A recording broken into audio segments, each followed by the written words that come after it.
Welcome to another and a very special episode of Talking with WIT Kevin and Son, where we feature people you should know. This episode is brought to you by RMK Productions and the 10 United Podcast Network. Through the power of our story, our mission is to uplift through our voices, inspire, share stories and experiences and our perspectives using the framework of teaching, learning, and modeling. Our purpose is very simple. It's hope, helping other people every single day. Today, I am blessed to be in the company of three very, very special people. Candace Gantt, I think that's how you pronounce your name. She is a superstar in the corporate world. She's a director at the Ritz-Carlton. She is also an amazing mother of two children, one 4 years of age, one 10 years of age. Professionally, Candace has accomplished so much in her life. If I read her resume, it'll be 20 minutes and bragging about how Candace, how successful she's been. She is a true humanitarian, good person, good friend. She is also a competitive Ironman athlete. During her first training or the completion of her first Ironman, July 21st holds a special place in her life where her life changed. Dave Sanderson says moments matter. Within a split second, Candace's life changed. A construction vehicle struck her while she was out on a training run. Candace suffered a severe brain injury and was in a coma. We'll learn more about her story as we get deep into this. Scott Dillman, wonderful guy you are, good-looking brother.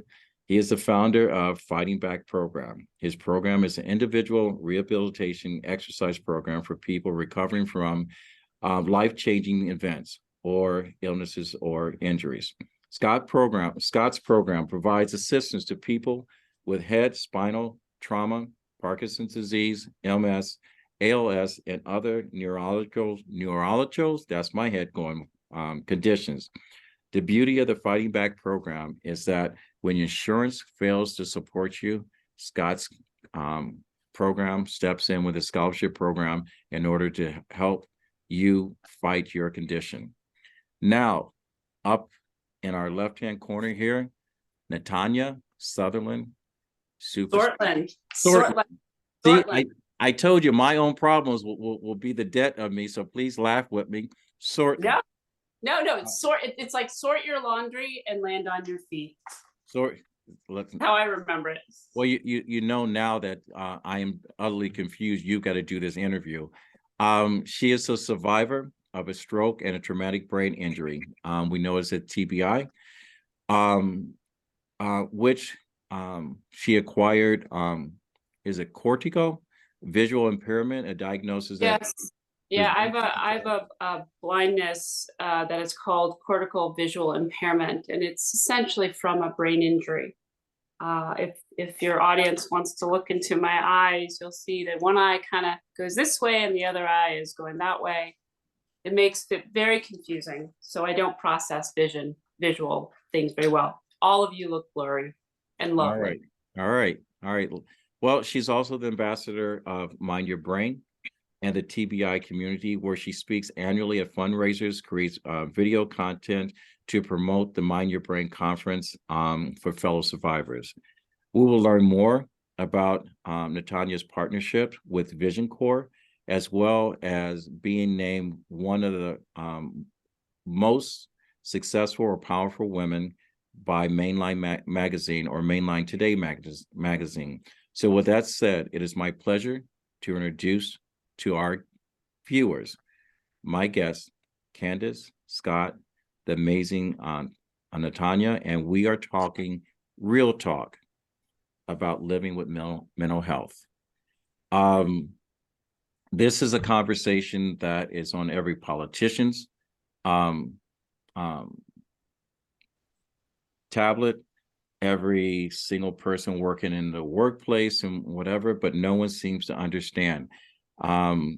What we're bringing today to our viewers is a little bit clearer vision from people that are on the inside of this game. And this is my TBI kicking in today. So we're going to be authentic. So it's not going to be perfect.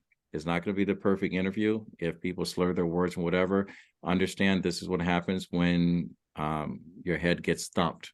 So I'm going to start with Candace. I'm hoping this is not a trigger, but if you would take and share with us your story.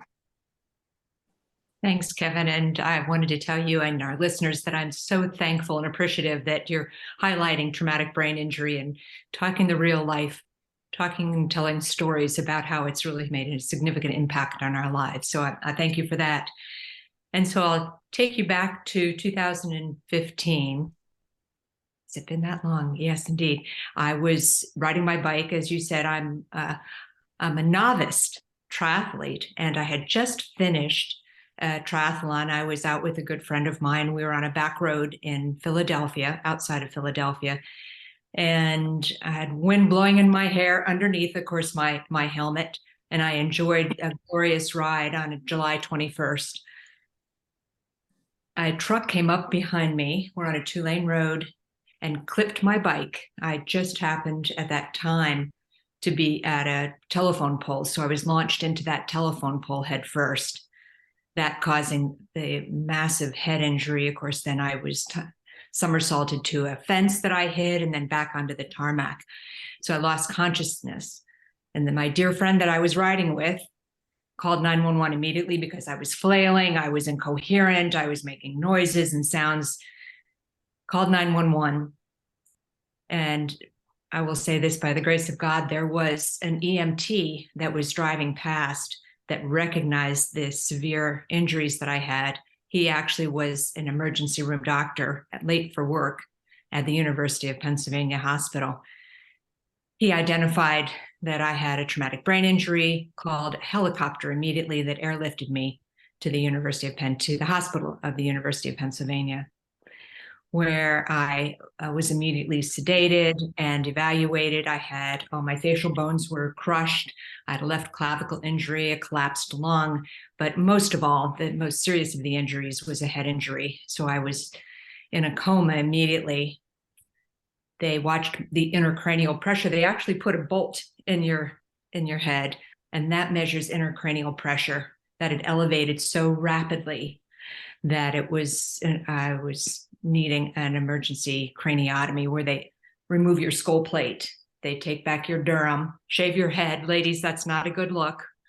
And they shave your head and pull back your drum, and with a saw, take out the size of my hand, my cranium, my skull plate. And that allows the brain to swell because it's been damaged so much. And if it swells, all of your nerves in your head and your spinal cord fluid is affected, and so that your motor skills are damaged. So it's critically important that you go right away to this severe treatment.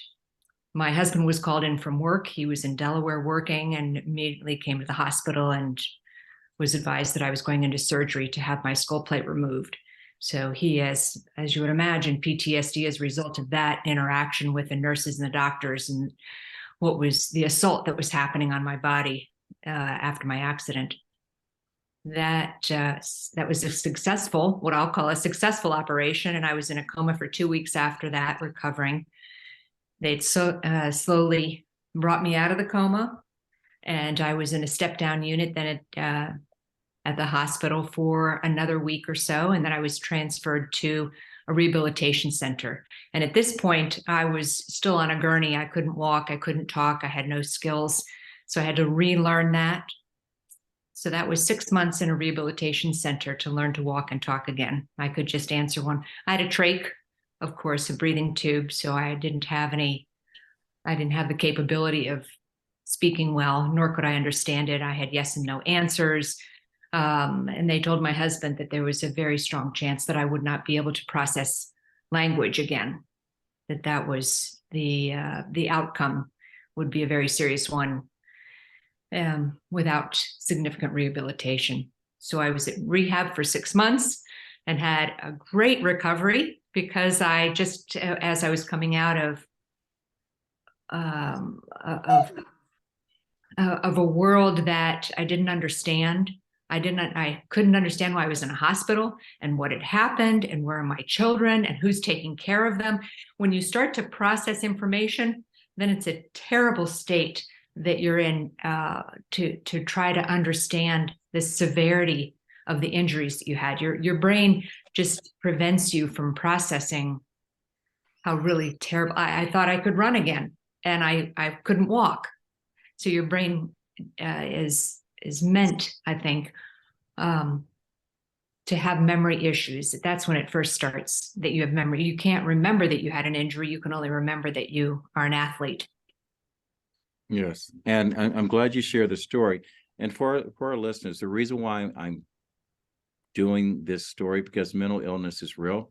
I am I won't say I'm a graduate from the program. I am an ongoing student of the injury. I too have suffered a trauma to my head, but we won't talk much about that unless one of you guys asks me to share my story. But Natanya, you brought this group together. You know, the reason why.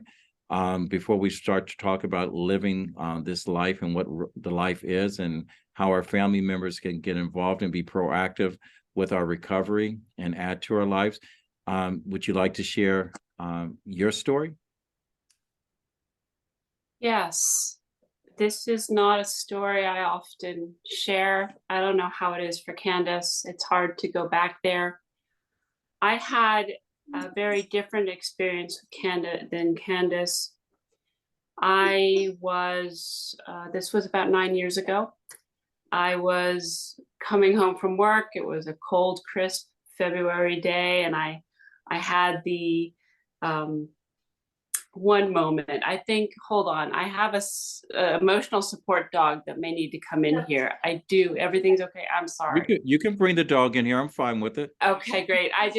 He's not, I'm sorry I don't know if anybody listening to this or watching has dogs, but I have two elderly dogs that have seen me through my stroke and don't like to leave my side. So that's fine. They're welcome.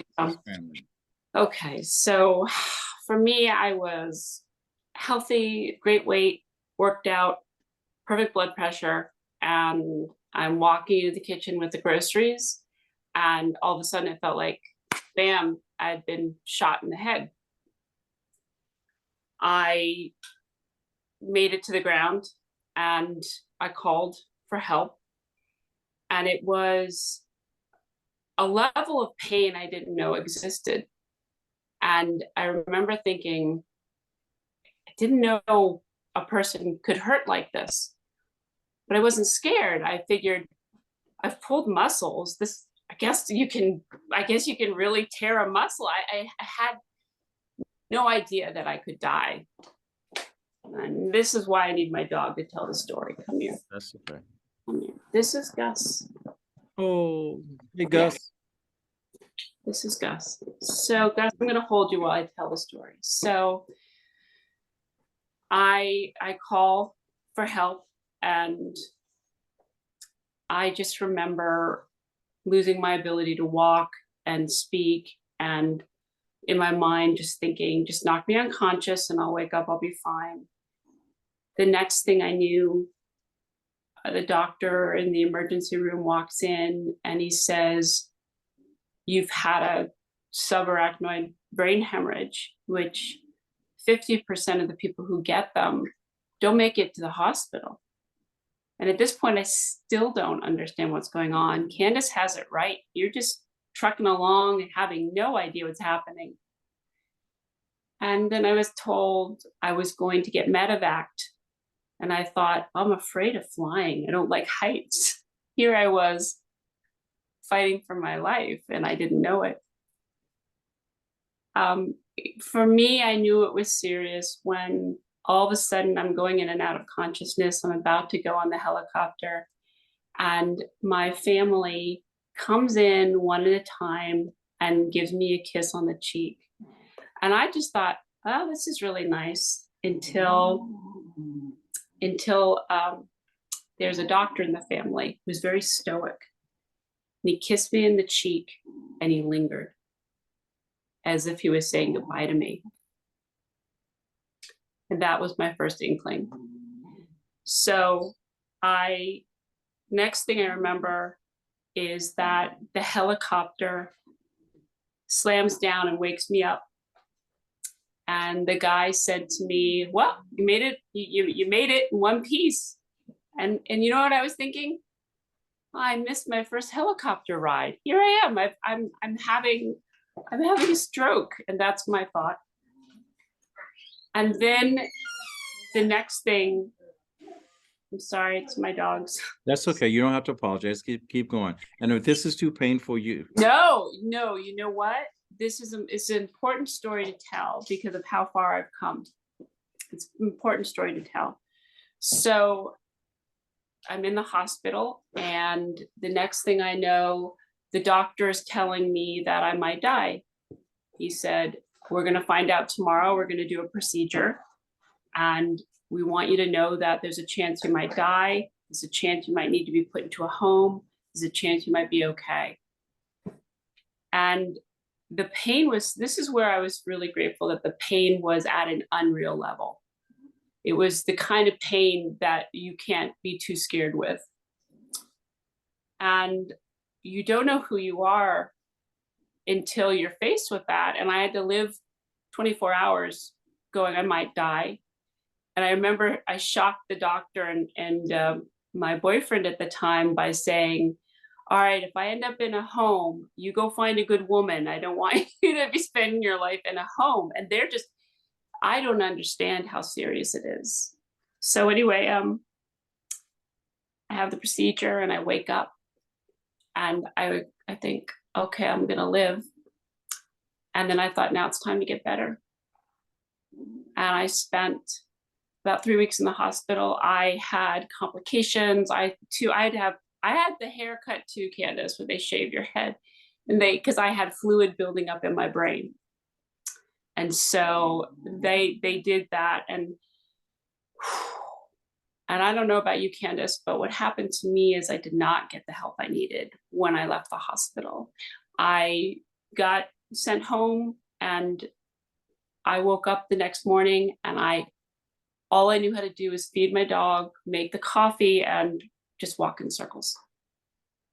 And then my recovery started from there. And that's when I fought to get services. That's when I fought to find my way. And I found my way to people like Candace, who got me to Scott. And that's why I'm here today. It's not easy for me to be here today. I have aphasia, apraxia, memory loss. I don't know what I look like. I'm legally blind. So here I am in front of all of you. I don't remember what I've just said, but I'm here because I have received so many services that I want to bring it to all of you. And I want to say one more thing. There's only one way that I knew how to deal with the pain and the severe fatigue, is to find a purpose. And my purpose and my passion is that anyone listening right now, I want you to get something from today. I want you to get a service. I want you to get a purpose. So when I can help someone, if there is just one of you out there that gets something from this, then I'm okay that I'm in pain. I'm okay I have a headache. And I'm okay that I'll take the next day to recover from doing a podcast. So that's why I'm here today. And I am so grateful. I'm so grateful that we're doing this. I am at a loss for words because I'm grateful and honored to have all of you on this podcast.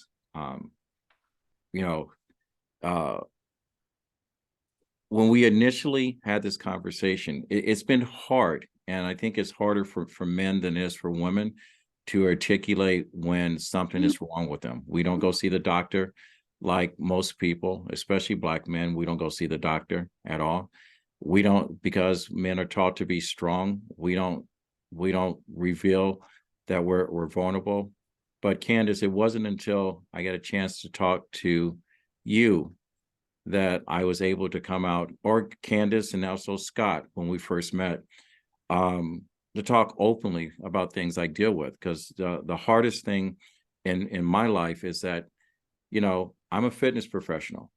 So when people see me, I look normal.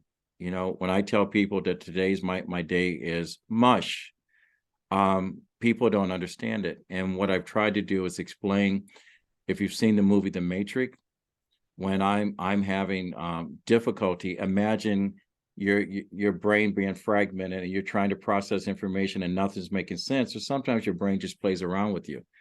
You know, I got hit with a barbell in the temple of my head. I didn't have the severity, but when I was released from modern medicine, I stood in the parking lot for 20 minutes and cried because I was not well.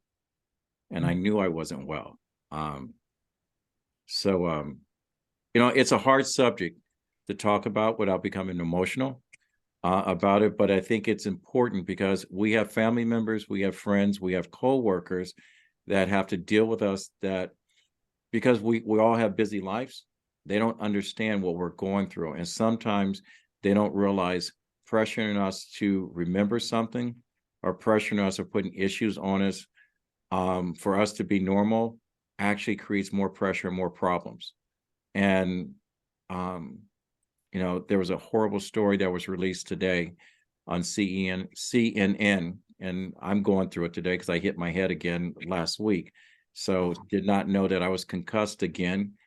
And so I'm fighting through my own world right now. But when you see three young women that are top athletes, like all of us are here, take their lives, you know, people also, they don't understand why. In the back of your mind, when you get frustrated, you think people don't get it, or you think you're not going to get any better. In the minds of a person that is suffering from a mental illness or trauma, it's easier to check out of reality than deal with reality. And the reason why this team is together, because there are programs that are in place that are helping each and every last one of us. And Scott, you're one of those programs, and I'm going to ask you to talk about your program that's helping people like the three of us deal with it and live with it. And hopefully, if you are someone that's in someone's life that is suffering from some type of mental illness, please pay attention and become more proactive and a lot more sensitive, and stop putting your needs before someone else that needs you. So Scott, will you tell us a little bit about the Fighting Back program? Absolutely, Kevin. Thank you so much for bringing us together. You know, and the story I can tell you about what we do will actually pull all of us together in a moment. But just to reiterate some of the things you were saying, I cannot say enough how this situation is really just affects the entire family system. You know, in a snap of a finger, you know, lives change. And that's what's happened to both Natanya and Candace and yourself. And no one expects this. A caregiver's not ready for this. The individual's not ready for this. And there's just a lot of adjustments that have to be made. And so often, as both of them have shared, is you end up getting out of the hospital and then you're back at home. And you really don't have a care plan that goes beyond, you know, hey, I got out, you're doing okay, here's what you need to continue to do. But no one really accounts for the amount of mental challenge that is for the individual as well as the caregiver. So a lot of what we do at Fighting Back is trying to provide a community of support for both groups of people, because I think it's important that the caregiver gets support as well as the individual on their Fighting Back journey.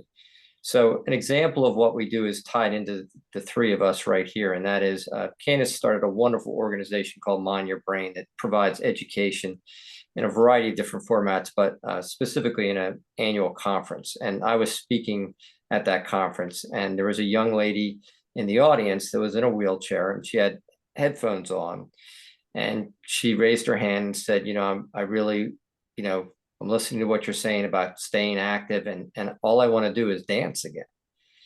And she was very limited in her ability to move, very limited in her ability to focus. And what was amazing to me is I asked her, where do you live? And she goes, I live in Malvern. And I said, do you realize our program is in Malvern? So with that, cutting through the tape, we got her started in the program. And it was a very long road for Natanya.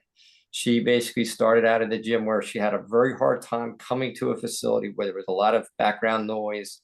She had a very hard time focusing and getting started. But because she kept with it over and over and over again, she continued to make improvements. And those improvements led to eventually me working with her, and we were doing some work on Zoom during the COVID period. And I started to realize that she literally could dance again. She had regained all of that ability to move, and that movement inside of her was very natural for her. It was part of her body. So after a lot of practice, working every week together to get her back to dancing, I'm very proud and happy to report that she was able to dance at our annual achievement night, which is where we honor our people for our courage, desire, and perseverance on this road to recovery, and the caregivers, in front of over 400 people. And she did an amazing job. It was truly one of the greatest stories I've seen. And, literally the three of us are what that connection made that possible, between Candace and between Natanya's hard work and between the Fighting Back program. It's been a wonderful journey to be able to pull all of that together. And, Kevin, I say all the time, if I had a production company, I'd have at least 2 Oscars, because the stories of Natanya and Candace, that's what I've seen my entire career over 36 years. People that have these incredibly difficult things happen to them. They aren't ever thinking this could happen. And then their ability to have to adjust to that and move forward with a tremendous amount of courage, desire, and perseverance. It's been an inspiration for me to see it for 36 years. And I'm happy we've been able to play a small role supporting many people on this wonderful journey. Now, Scott, I'm going to do this early because I want my listeners to grab a pen and paper right now. If you can tell our listeners how to get in touch with you, if they have a loved one or they're suffering themselves, on how they can become part of this program and what your requirements are. Can you let us know how to get in touch with you and in the Mind Your Brain program also? Yeah, I'll start with our program and then I'll pass it on to Candace for Mind Your Brain. But my personal email, you're welcome to reach out to me, is SEDILLMAN@gmail.com. So that's Dillman@gmail.com. And then our website is thefightingbacksp.org. We have an annual achievement night, as I mentioned, that Natanya danced out, and that's coming up in April 26th. Really an amazing event to come to see the journeys that people travel and the success stories through tremendous courage, desire, and perseverance that we were able to highlight along that. All right, thank you. Now, Candace and Natanya, this is a question I get asked all the time, from people, caregivers, people that love you and whatever. They go, I don't know. I can't read the signs, even though in my personal life, I articulate it as best as I can. I tell people when my head is fuzzy. How do you have that conversation? And Candace, I'll ask you first and I'll go to Natanya. How do you have that conversation with the people that love you in your life, of you letting them know that that you're struggling today, or what signs to look for, or how to help you? How do you articulate that conversation? Thanks, Kevin. I also wanted to share with your listeners as well how to reach Mind Your Brain. I'll take a second to do that first, and that's just by typing in Mind Your Brain Foundation, mindyourbrainfoundation.com. Okay, that's Mind Your Brain Foundation. Is it all uppercase, or does it make a difference? It does not matter. However you can type it in and string all those words together, then you'll find us. And if you go to that source of wisdom, Google, you can Google just Mind Your Brain, and you'll be able to get the resources that you're looking for. All right. Thank you for that opportunity to share with them. And why it's most important is because we have a conference coming up. So if there's any listeners, March 25th is our conference at Penn Medicine downtown in Philadelphia, and we would welcome, and it's a free conference. There's no charge to get help and hope from Mind Your Brain. So is it for everyone or just survivors? It's for survivors and their caregivers and families. All right. Everyone go to the website, mindyourbrain.com, right? You can do that as well. Register, get some help, attend the free conference. Remember, I said free. It's still spelled FREE. I can still spell. It's free. Doesn't cost you anything. Yes, it is. And you'll see myself, Natanya, and Scott there. And you will also be a trifecta. We'd be happy to see all of you. So to answer your question about what do I tell my family, I think there's two things that are really baked into a recovery, and that's tolerance and humor. The tolerance comes in when I repeat myself over and over, or I can't find my words. Now, as you said, I had a 4-year-old and a 10-year-old at home, and I would read Dr. Seuss to my 4-year-old, and she would correct me. So we'd have to laugh about that. You have to have some humor as you're struggling. And later on I would go upstairs and cry. But at that moment when I really wanted to be part of the family again, that was what was required of me. And I had to be tolerant with them when they didn't understand. My husband would repeat directions to me that I couldn't remember. And he could see the blank look on my face. And so he had to pause, right? And we have to have tolerance with each other, that he understood with that expression that I didn't have a clear understanding. So oftentimes I didn't have to say it and he could recognize it. So you look for that in someone. You look for that pause and the wondering of the eyes. I think you can clearly see that. Natanya, would you agree that there's a look in your eyes that nothing is connected? All the dots are not connected. You may see that. You may see that today. Yes. And then my husband would repeat, and my children. And to this day, as they've grown older, they will still make fun of, oh, my mom's had a brain injury. And we understand it. We're not ashamed of it. We're not hiding from the reality of it. We hit it head on. Yes, I had a brain injury and I'm on the road to recovery still 18 years later. I'm a work in progress. Like Kevin, like you said, we're a work in progress. But every day I can assure you that there's recovery opportunities in everything that you do. Going to the grocery store and handling money, those are opportunities for rehab. Going to a large event and hearing the noise, you can't do that immediately, but over time you can. And Scott's brilliant work that allows people to have that fitness component. So I could get back on a bike after my injuries, that I could continue to run and do things that I'm just passionate about, and ask for help. That would be my message to everybody. Please ask, don't be ashamed. I know our veterans they're not as willing and open about their injuries as well, like Kevin, you described. But it is becoming more and more evident that PTSD and TBI, that's a community that we can help.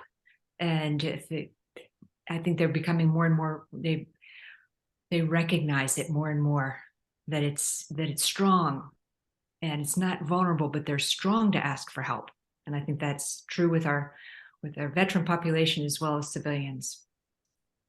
Natanya, how do you deal with it daily? Well, absolutely humor. Tends to be my default. My brain injury, my symptoms are very obvious if you're around me. And with my aphasia, I make up words. I don't mean to, but people seem to find it hilarious. I lose things constantly, and I've decided that I just have a daily scavenger hunt, and I'll write a list on the board and say, I can't find these 5 things, and I can't, obviously I can't see them, but I'm at the point where the pain is not so severe that I can't get out of bed. I'm at the point in my recovery where I see the humor. Also asking for help. It's really hard to do, isn't it? And I feel like that takes the most courage, is when I'm vulnerable and I say, I really don't feel well. I feel really tired. I need a minute. The more I do that and show my vulnerability, the more people are able to see it. The last thing I would say is you get to a point in your recovery where you know what you can do and you know where you need help. And when you can have confidence in, okay, this is where my limit is, then I think people feel more comfortable around you because they have a sense that you understand yourself. And I found that has helped me as well. And it takes time. I think Scott said that that that we need tolerance and that the caregiver is in as much shock as we are. I know my family had PTSD. Nobody's expecting to have their loved one come home so different. And I think that it takes time, it takes perseverance, it takes compassion, but it does happen. Absolutely, change happens. Question. And this is for all three of you, because Scott, you given aid to helping people. It has to be personal, so it's hard to walk away from it and just call it a job. Candace and Natanya, because I know sometimes when people are not listening, I get frustrated. The night times kills me. I will tell you, being alone kills me. So true. How do you cope with that? I can't sleep at night. If I can jump in, I just because I get what you're saying. I feel like once the sun starts going down, I feel like, and this is every night, I've used up all of my cognition. And then I'll beat you to this one. I start to walk in circles. And that's why I thank God for my dogs, because my mind is blank. And I feel like I'm supposed to do something, but I don't know what. And I feel very uneasy. I feel edgy. And it's for me, it's like night and day. And so I do struggle at night. And I am lucky enough to have people help me. So I'll have somebody with me if I'm going to be alone, or I've got my dogs. I create a plan for myself. I think the trouble sleeping is so common with brain injuries. I know that I think there is help with that. I meditate. That's another thing. But I'm with you. Nights, every night for me. And it's been 9 years, but every night is a little difficult. Some are better than others, and I'm not usually alone at night. It does help to have an animal, I have to say. But I'm with you. I feel you. It gets better, but it's not easy. All right, Candace, are you the same? I am. And I run out of words at night. My husband will say, "Have you run out of words, Candace?" Yes, I have. Yes. And that means that I need to take a brain break. I need to power everything down after dinner and have a very peaceful environment just to charge my batteries to go at it again the next day. And again, that has to do with patience and tolerance of my family understanding that. But they over time, as I express myself, they understand. I'm honest with them, and again, vulnerable, tell them what I'm experiencing so they can help me and they can understand it. So they give me some space when I need it. I know on my end, I shut down because sometimes I don't think my family's listening, and I just go back, go do your own thing or whatever. I'll deal with it. And I brought up the fact that CNN shared a story of 3 young athletes, female athletes that have been concussed, that took their own lives. And the reason why I'm bringing this up is because caregivers, family, and friends, when we are giving you signs, get ahead of the train. Don't let the train pull into someplace darker, and help. And sometimes you need to get out of your way. And that's the reason why, Scott, the work that you're doing, that's got to be heavy on you. Because even though you don't have the personal experience from the injury, and I hope you never become part of this organization, is that you're carrying a little bit too. How do you deal with it? I think so much of it, just like all three of you have discussed, is you have to develop strategies, and sometimes those strategies don't work. And then you have to develop new strategies. And it sounds very simple, but a lot of times, Natanya and I work on weekly goal setting for wellness. What are we going to do this week to try to improve our wellness? And that's a general term, but it covers a lot of areas. And she's done a wonderful job adding meditation into her daily activities, which helps. But it's also important to recognize that sometimes it doesn't change, and sometimes the challenge is the challenge. And I think a lot of times for both the individual and for caregivers, the frustration with I'm not seeing enough progress, I'm not seeing the solution, it weighs on both groups. And I think it's just important, like Candace said, to be honest, to be vulnerable, and to recognize that it's okay if it didn't work. That's not the end. You need to develop a new strategy. And I think Candace with the dogs is such a wonderful example of there's a period in time where those dogs play a very important role for her, because at night, that's the bigger challenges. There he is. And so again, that's, I think, developing an understanding between yourself and your caregivers and significant others that, look, this is hard. It's not going to always just go away. I'm going to try different things, be honest and vulnerable about what those things are, and establish a communication. And then sometimes, Kevin, you just need a break from each other. Sometimes you just got to do your own thing. I think one of the great things we've done with Fighting Back is, sometimes people will come in, they'll drop the clients off, or if we're doing a Zoom call, they get a break. They have some time for themselves and do that. And all three of you are very high level and very independent. And it's still, you're very honest about the challenges. But there's some people that have much more severe injuries, of which the caregiver has to be there almost 24 hours a day. Just for safety as well as the care that's needed. So the demand on both parties is great, but I think just recognizing that you can continue to move forward. And I always share with people that the biggest observation that I've seen over 36 years is when someone's had a life-changing injury, illness, or disability, their first instinct is to try to get back to where they were. And I always tell people, you can't. You have to write a new chapter. And I've seen Natanya write a new chapter. I've seen Candace write a new chapter. Kevin, you're writing a new chapter. And that's where the energy has to go. It has to go forward, and it can't go backwards. Because when you try to get back to where you are, there's so many things that your body's going to continue to struggle with. That becomes a frustration. So I think the importance of recognizing that, hey, this is a new chapter, blank page. You can write a wonderful new chapter. And I've seen over 36 years, a lot of incredible stories of people doing just that. I think that's great advice, Scott, and thank you for sharing that. Candace, Natanya, I know with me, anything positive come out of this for either one of you? Go ahead, Natanya.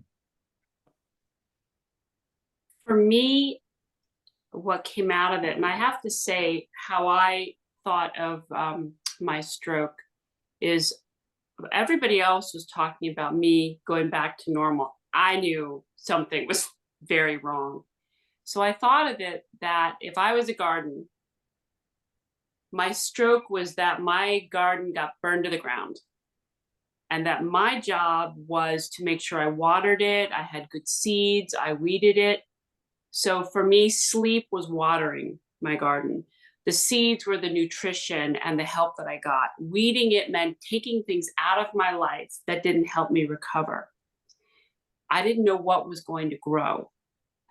And that, to me, was my curiosity. When I realized I was going to be this kind of blindness, my reaction was, I guess I'm going to go through life differently now. And I began to look at it as a challenge. And as much pain and as hard, everything is so hard, but I've never felt so passionately determined to help people. I've never felt so filled with purpose. And I know what's important, because when I have a limited ability, when I only have so many words in a day, then I know that I am a real friend. I have a very small group of people. I know who I am. And that's what you get when you face a stroke. You learn what you're made of, and you realize that having courage, that's it. I'm not going to make a lot of money. I'm not going to do a lot of fancy things, but I got guts. And I think every brain injury survivor should think of themselves as people with courage and guts, and that we keep on going. And it's so important to have a community because people don't understand. It's like in the military, when you go away to war, right? You come back with PTSD and wounds. The only other people who are going to get it are the people who've been there with you. And when you come back home, everybody else sees you as normal. They don't understand. They want you to be your old self. And it's so important that you're in a community that will cheer you on when you say, I'm getting 8 hours of sleep a night. It's taken me 5 years. Community is everything. And going back to your subject of those 3 athletes, if it's important that we have community and we stay plugged in. Candace. Wow, so well said, Natanya. And I would tell you, yes, because the discouragement and the depression that those 3 young ladies experienced, and that just touches my heart. It breaks my heart to read that story today. I'm glad you brought that up. But we need to, as a community, is celebrate the little wins, 2 steps forward, 1 back. The winning. When you sleep for that 5 hours, we're hooting and hollering because we're excited about that sleep. When I walked 1 mile, everybody at the rehab center was there cheering me on. Who would have known after I ran a couple of marathons that 1 mile of walking, I could have that much energy and that much enthusiasm and reassurance that I was moving in the right direction. So I think that's what I would say, is celebrate those little wins. And sometimes our caregivers can be a really great inspiration to us to do that and tell the neighbors, oh, Candace did this, Natanya did that. And I think that they can advocate for you to help build you up. And that community is so important. So coming to a conference and reaching out to other people and sitting and sharing the accomplishments that you've made, not so much about your injury, but just how far you've come, that road to recovery, talking about all the speed bumps on it, but what progress you're making. It is not a marathon. It is a sprint. It's not a sprint. It's a marathon. It just takes a lot of time. It's not a sprint. All If I right. could Go ahead. if I could add one more thing. You could talk all day long. No, nobody wants that from me. Trust me. It is imperative. If you get nothing from this, please know that what you think about yourself is what becomes your reality. And if you're saying negative things about yourself, if you're saying you're horrible, then especially if your brain is injured, your emotional center is going to react to that. It is very important that you get up in the morning, and if you do nothing more than get dressed, be proud of that. But if you do nothing more than get up in the morning and you tell yourself how stupid you are, you don't get up. So that is it. Our brains are listening to what we say to ourselves. It's very important. It really is. I am so glad that you said that, because what happens is when you get a little bump on your head, well, we've all had big bumps on our head. The conversations that goes on in our mind are real. Mm-hmm. And sometimes, like you said, if you don't have out of that conversation, you get pulled into that conversation, and that conversation is pulling you into a dark place. You start making poor decisions. And those I think also, if I could say, you also start telling yourself stories that may not be true. You're exactly right. It's really, really important. When you start feeling yourself not okay, that's when you find someone to talk to. A lot of times people get upset. Have you ever been in an argument with someone and you don't understand why you're not seeing eye to eye? It's because you're not having the same conversation. It's really, really important to check what you believe, because it may not be correct. Right. Well said. All right. Well, I do know one thing, and I'm just as dumb as everyone else. I'm afraid of heights, but I keep going rock climbing. Um, June 9th, Yeah. Candace, Natanya, you're going to be doing something that for most normal people don't make a lot of sense. You're going to be rappelling off the side of a building. Most people take the elevator down. You're going to be hanging on by string, yarn, or whatever the case may be. But Everything. you're doing it for a good cause. Yes. You say that you can't see, but trust me, you see something because you got to hold on to something. You have a sponsor. Tell us about your relationship and how you got involved with Vision Corp, and tell people how they can, if we can join you. I can't because I've committed to doing something extremely stupid. I'm going to run a half marathon in Lake Placid on June 9th. It's one of those things that, you said that you have to do something that will put you into another mind space. So that's part of my therapy. I woke up one morning and said, I got to be proactive in my health. I've got to reteach my brain to go back to something that brings me most pleasure. So I don't know which one of you guys want to talk about the Vision Corp, talk about her falling off the side of a building, but I don't know if everybody can see this, but it's me dressed as the Statue of Liberty hanging off the side of a building. And how did someone terrified of heights get there?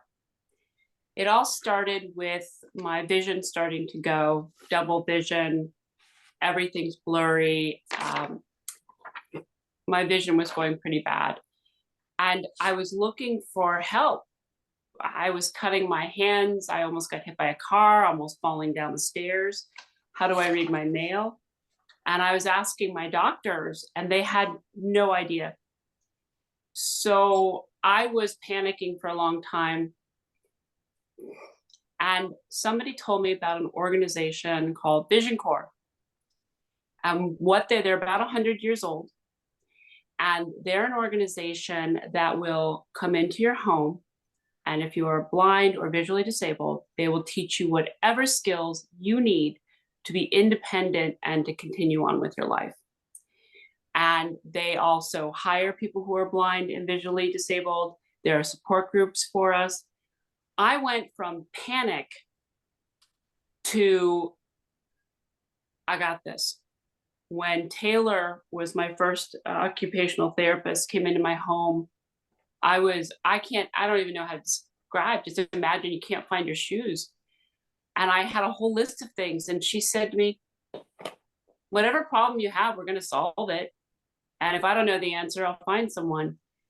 And at that moment, I was just solving problems. I walk with a cane. I got cane training.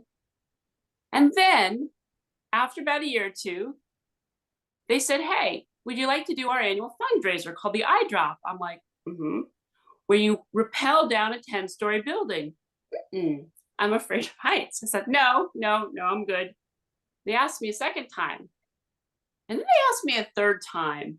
And I'm thinking, what is this? And then they explained something that I didn't know. Vision Corps has been an organization, it's a scholarship program you don't have to pay for 100 years in 4 other counties, Lancaster and out in that direction. This is all in Pennsylvania. This is all in Pennsylvania. And so this is an organization that was in Lancaster, I believe Burke, that area. They had just come into Chester County because Chester County really needed those kind of services. And they said to me, we're not connecting with Chester County. We're not connecting with people who need our services. We're not connecting with the eye doctors. We're not connecting. And these services are unreal. If you want to learn how to kayak. So I said, okay. They said, we need you to do it because there are like 100 people climbing down the building and not a single one from Chester County. We've got 100 people raising money, not a single person from Chester County. What do you say? All right, but I'm going to be the Statue of Liberty and we're going to make it work. Let's get in the paper. Let's do it. And I was given the task Someone like me who can barely email was given the task to connect Vision Corps with Chester County. And I'm so passionate about that. I go out into the community with my cane, and I had one experience where a woman wanted me to talk to her son. He had a brain tumor and he was going to lose his sight. And she said, "You walk so confidently. Could you please talk to him? He doesn't want to use his cane." And I told him it was time. There was the time of social distancing. I used my cane. I hit his foot and I said, "Hey, I don't have to do the elbow thing." And I told him, I said, "You can be anything you want. Just tell me it wasn't an airline pilot." I am an ambassador for Vision Corps, and I am Chester County. If you're in Chester County, if you're an eye doctor, if you know I can't do it alone, I need friends. First time I went down the building alone, and last year I went down with one other person. But I am absolutely determined that Chester County will never lose the services that gave me my life back. I cannot underline that enough. But I need friends. I need help. I'm happy. You are welcome to donate. I'm a terrible fundraiser. You can use the code. Sorry, you can use the code. This is where you see how bad my site is. Use the code Lady Liberty for free registration at www.idrop2023.org. You use the code Lady Liberty. You can join for free. If you need the services, it's visioncorps.net. If you can be a friend, if you can help me out and spread the word, I would be so grateful, because every day I leave my house, I consider myself an ambassador. And I think Chester County could really use these services. And I was so worried when I came on today, because I'm always worried I won't be good enough to get my point across. So I hope I've done them justice. You were a graduate summa cum laude given this. You were a great ambassador for this. This has been wonderful. This is one of many podcasts on this subject to come. This is the intro to it. We'll have more conversations regarding mental health and how you can get involved. I'm going to go around the horn to allow each one of you to go ahead and tell people how they can get in touch with you. Natanya, I'm going to ask you to give that website again. And people, I always say that, the people that follow RMK Productions, watch my podcast, Talking Wit, WIT, Kevin and Son, they're not the type of people that drive by an accident. They stop and help. So they're very proactive. Please connect with these people on this panel. Make a donation. If you're in Chester County, I dare you to stand alongside with Natanya and repel. It's only 10 stories. You're going down. It's the up part that's hard. Go do that thing, represent and help. So, let's go through, and before we leave, let everyone know how to get in touch with each and every last one of you. And please, when you give your social media links, I'd like for each one of you to give our listeners something that they should take away. So a little bit of advice on either how to deal, how to cope, how to overcome, how to support, or how to get involved. So Scott, let's talk about your program. Well, my advice, Kevin, is pretty simple, and that is we've shared it earlier. Is I think it's really celebrating small victories, recognizing that when you're in a place of appreciation and gratitude, you're in a powerful place. So oftentimes we're trying to get back to where we were, and that can be very frustrating, and that can be a place of sometimes a hopelessness. But when you can find gratitude and you can find appreciation and celebrate that really puts you in a very healthy mindset, no matter what you're dealing with. Again, the Fighting Back Scholarship Program is fightingbacksp.org. Wonderful organization. We have our annual Tribute Night on April 26th, which is a celebration of the journey of individuals. And again, my email is sedillman@gmail.com if I can be of any help to anyone. Thank you. And Candace, Mind Your Brain Foundation. Leave us with a little something, some advice, a takeaway, recap on the foundation, how people can get in touch and how they can get involved. Thanks, Kevin. And to the listeners, come and see me. We're your people. We're your peeps. We get you. And I wanted to tell you that Natanya is a perfect example of one of the many. There's 100, 200, 300 people that attend these conferences. And so it will be a celebration of your accomplishments, and you'll learn new tools and tips, and you'll hear professional speakers. It is really a celebration of who we are as a traumatic brain injury community. So I ask you to come join us, see us there. We get you. And bring your caregivers, because we have something for them too, and we'll help them and help you have a dialogue that you can go home with. We'll have tools and tips for you to go home with, so that recovery is just not one day. And you can reach me, and I would be like Scott said, if you would like to reach out to me personally, my name is Candace, Candace, and you can reach me at Candace@mindyourbrainfoundation.org. One word, doesn't have to be capital, no spaces. Candace@mindyourbrainfoundation.org.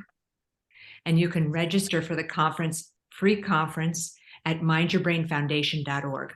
That's our website. And we would welcome you with open arms to come see us, because we want to help you on your road to recovery. And Natanya, I always tell people, if you want to get anything done, you don't get anything standing around, you got to jump. But with your foundation, I'm going to ask you to hold on to the rope. Don't jump. Slide down easy. It's 10 stories, because it's not the going down that's hard. It's the landing that becomes an issue. So tell us a little bit more about how we get in touch with you. We're going to ask you to go ahead and reach out. How do people donate? Does it have to be big donations, small donations, whatever the case may be? And do you have to be visually impaired in order to rappel off the side of the building?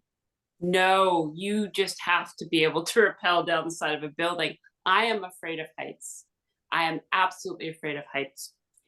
And when nobody else was going to do it, I knew I had to do it. I would love any company rappelling down that building.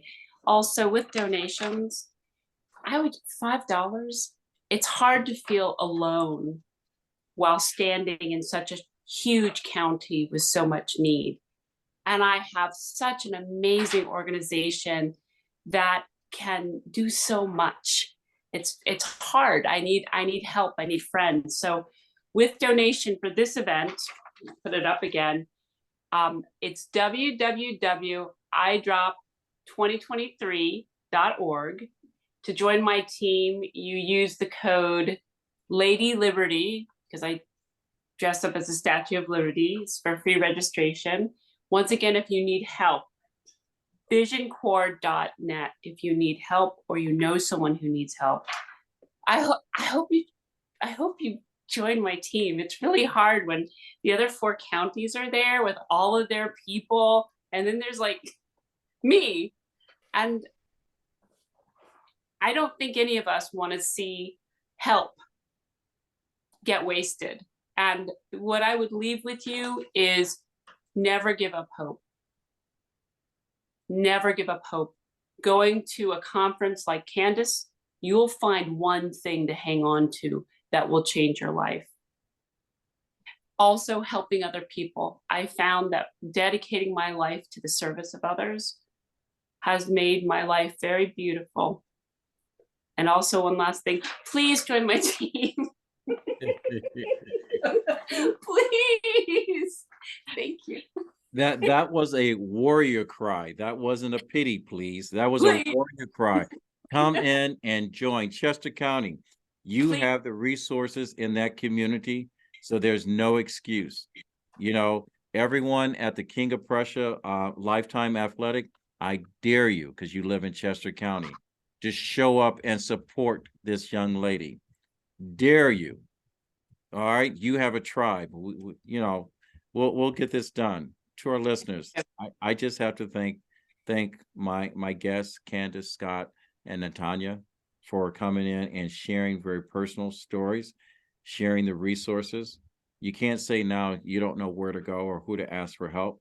You know, we're making ourselves available. We were extremely vulnerable. You know, this was real talk when we talk about mental health. You know, if you want to be sick, it is your choice to be sick. If you want to get better, it is your choice to get better. There's resources and there's support that will allow you to get better. We have covered so much information. I think at some point, or I hope at some point, this episode has enlightened you or touched you in a certain kind of way that it changes the view from where you sit right now. If you like what you've heard, please go to RMK Productions and Network and subscribe and follow. If you want to get involved, you can reach out to me either directly at rnkproductions.org or information or info at rnkproductions.org. You know, the only thing I can say is how much I appreciate everyone. You guys are doing great work. If you ever want to come back or refer a friend, you can bring Vision Corps on. You can bring other people on, and we'll talk. We'll keep this conversation going. You are now part of the RMK family, so you are always welcome back. My grandfather always said, when you get to a place in your life or a point in your life, you can help someone else. It is your duty to do so. Reach one, teach one. And with that said, thank you, ladies and gentlemen. We'll fade to black, and we're out.